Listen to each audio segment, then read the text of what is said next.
तो मेरा मानना ये था कि किसी भी ऑर्गेनाइजेशन को आप अपना परिवार का हिस्सा समझिए, अपना घर समझिए, तब जाके आप वहाँ पे बहुत अच्छा से सरवाइव कर सकते हैं। इसको एक और उदाहरण के साथ बहुत अच्छा तरीका से समझते हैं कि मान लीजिए आप अगर किसी ऑर्गेनाइजेशन को, किसी सेक्टर को आप अपना एक परिवार का हिस्सा समझते हैं, घर समझते हैं, तो काम करने में बहुत मज़ा आएगा, बहुत दिल लगेगा और काम बड़ा स्मूथली से होगा। आप टिक सकते हैं, आप सरवाइव कर सकते हैं। जैसे मान लीजिए कि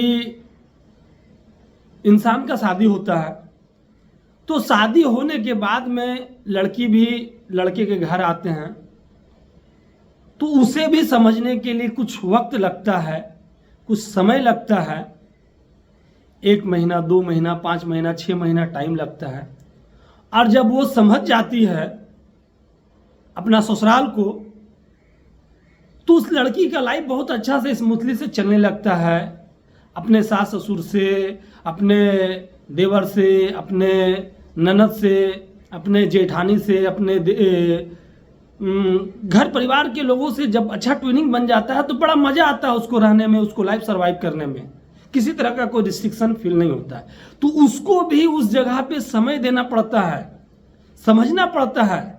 वो जब जाती है तो उसके साथ भी कुछ ना कुछ प्रॉब्लम होता होगा, कुछ ना कुछ दिक्कत आता होगा, सास को समझने में, ननद को समझने में, देवर को समझने में, या उनकी भाभी को समझने में। तो इसका मतलब ये नहीं है कि लाइफ से गिव अप कर दे, अपने आप को हार मान जाए।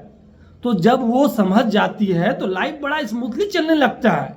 तो उसी तरह से आप किसी ऑर्गेनाइजेशन पे नया नया जाते हैं तो सबसे पहले आप समझना पड़ेगा, उस ऑर्गेनाइजेशन को समझना पड़ेगा, डायरेक्टर को समझना पड़ेगा, एचओडी को समझना पड़ेगा, हर डिपार्टमेंट को समझना पड़ेगा, और बड़ा शालीनता के साथ, बड़ा एक पॉजिटिव अप्रोच के साथ आपको काम एंड कूल रह के बहुत कुछ सहना पड़ेगा।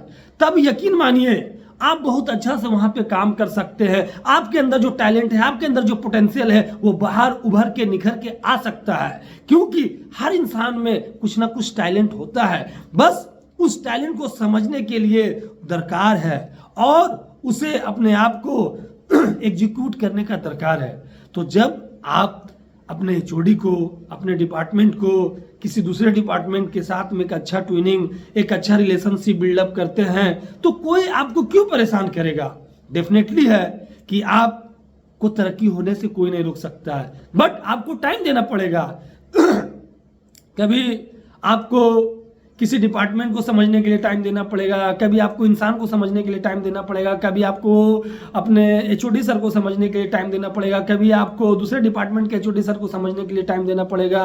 दिक्कत परेशानी तो आता है, ये लाइफ का एक हिस्सा है, सुख दुख चलते रहेगा, मगर समझना पड़ेगा, आपको डटे रहना पड़ेगा, आपको टिके रहना पड़ेगा। You should never give up, आपको कभी गिव अप नहीं करना पड़ेगा।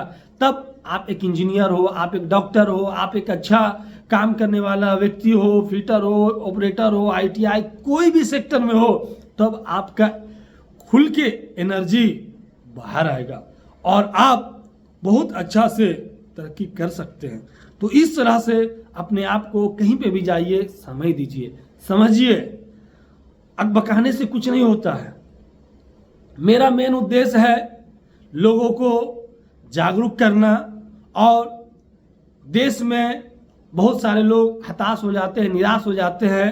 तो मैं इसी मकसद से आप लोगों तक आया था कि कैसे मैं आप लोगों को जागरूक कर सकूं और ज़्यादा से ज़्यादा आप लोगों के अंदर में एनर्जी भर सकूं।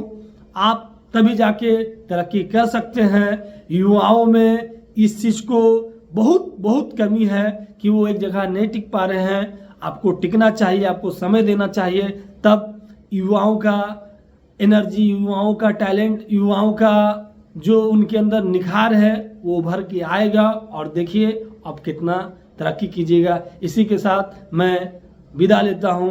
सत श्री अकाल, नमस्ते, आदाब।